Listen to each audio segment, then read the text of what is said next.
ब्रह्ममुरारिसुरार्चितलिङ्गं निर्मलभासितशोभितलिङ्गम् जन्मजदुःखविनाशकलिङ्गं तत्प्रणमामि सदा शिवलिङ्गम्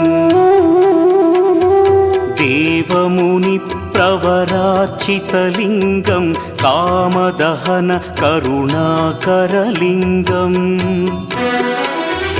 रावणदर्पविनाशकलिङ्गं तत्प्रणमामि सदा शिवलिङ्गम्